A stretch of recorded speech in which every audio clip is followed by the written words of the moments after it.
hump day, reverting back to the negative territory, losing 17 points with a decline by a quarter of 8% to 7,349.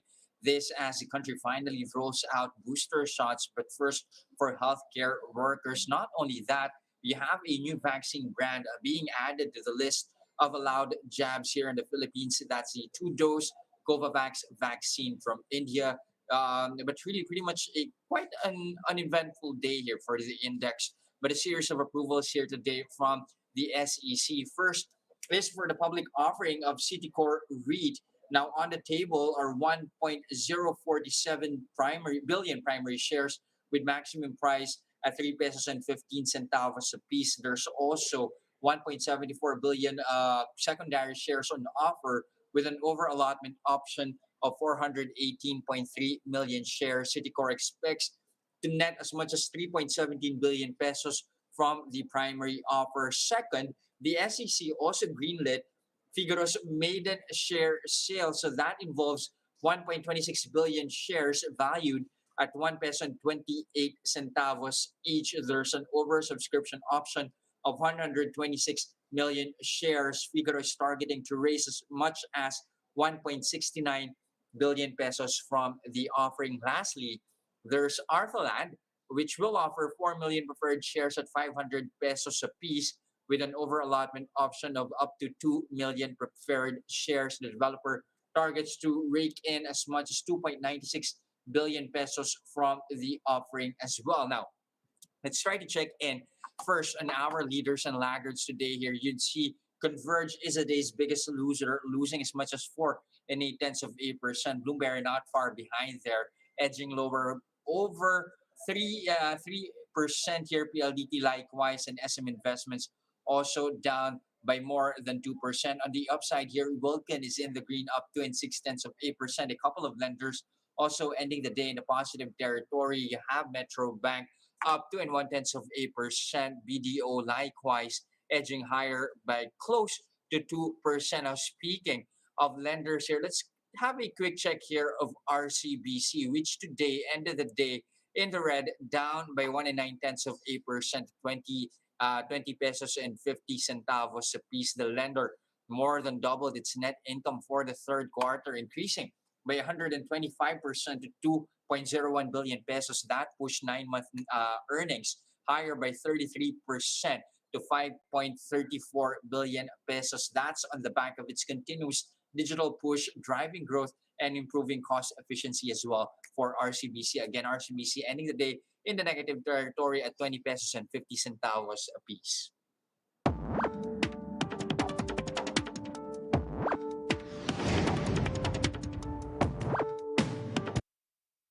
Now, to talk more about the bank's ongoing digital transformation and the lender's outlook for the remainder of the year, we have RCBC Treasurer Horacio Cebrero. Good afternoon, Sir Ricky. Hi, good afternoon, Jess. All right, thank you for joining us. So, first, looking at your growth figures here, more than double for the third quarter, 33% up for the first 9 months of the year. What do you think drove that momentum here for RCBC? Yes, we did register a 33% growth for the first 9 months versus the 2020 figures. And that's because of the momentum that we have created for the past years. We have built up on our asset. Our asset grew, I think, by around something like 14%.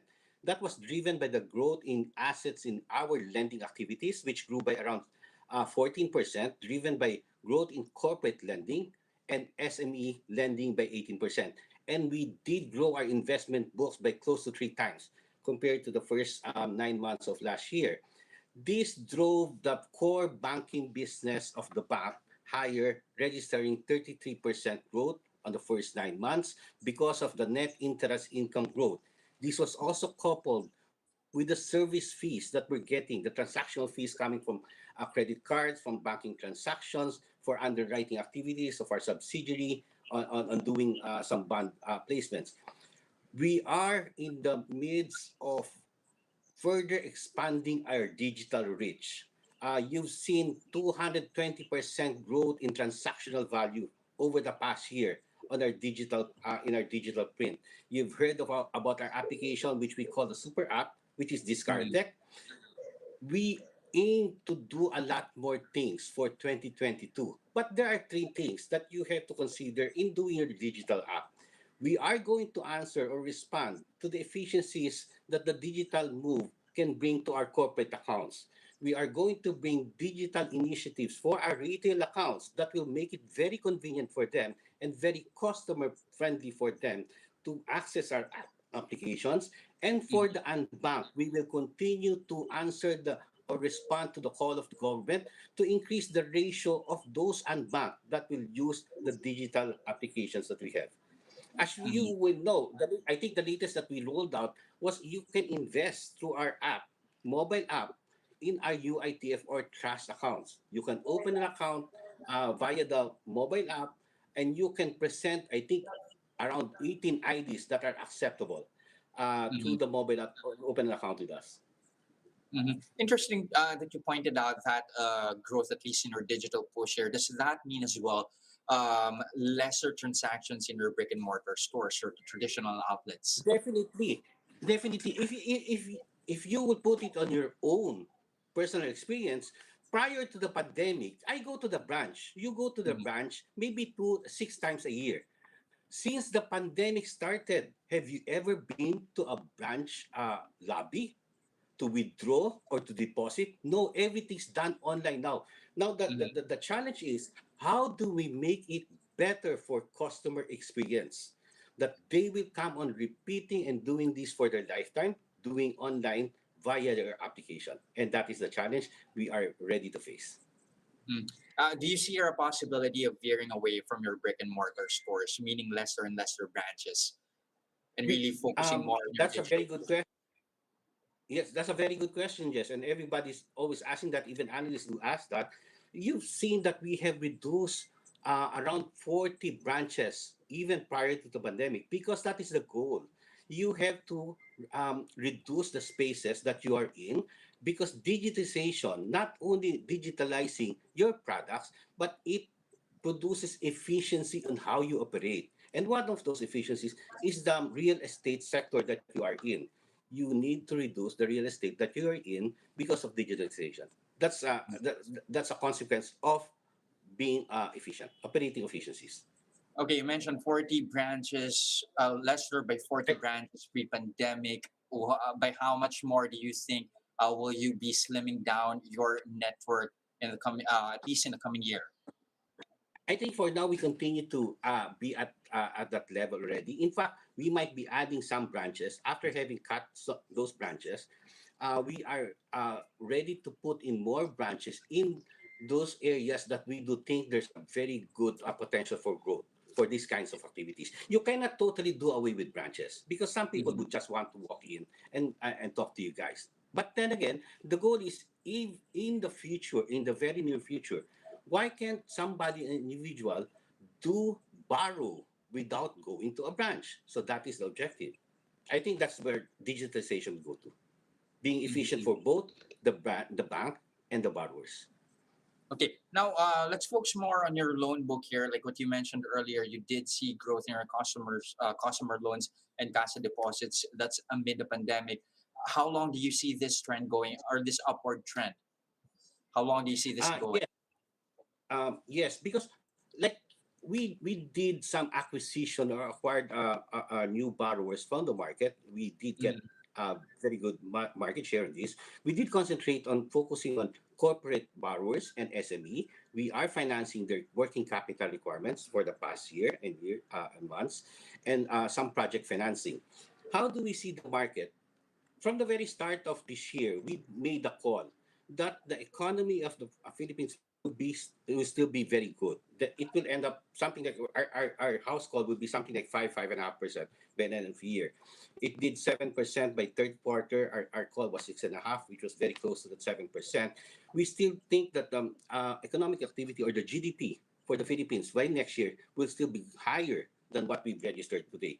Having Mhm. said that, we do think that lending activity will increase by next year.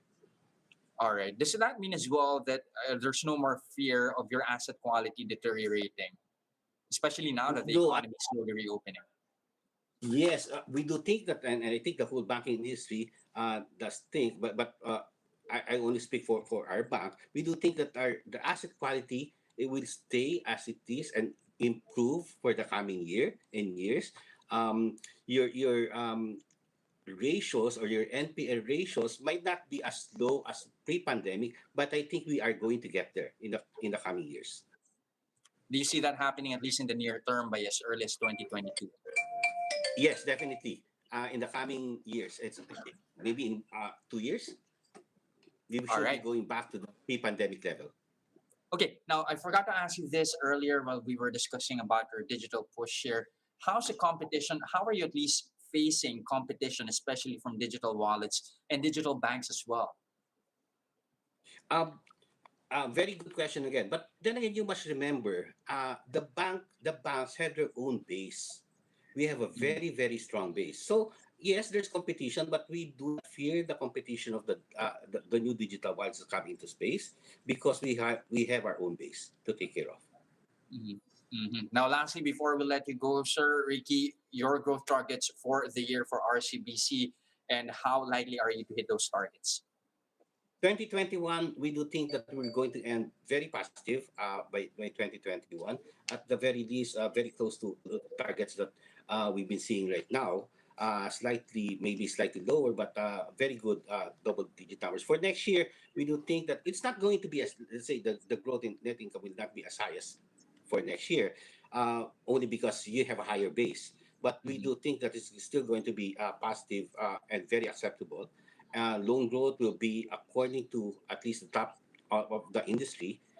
It's going to be a very positive coming year All for right. Thank you very RCBC. much for your time this afternoon. Again, RCBC Head of Treasury Group, Sir Horacio Ricky Cebrero. Thanks, Sir Ricky. Stay safe. Thank you, Jess. Bye.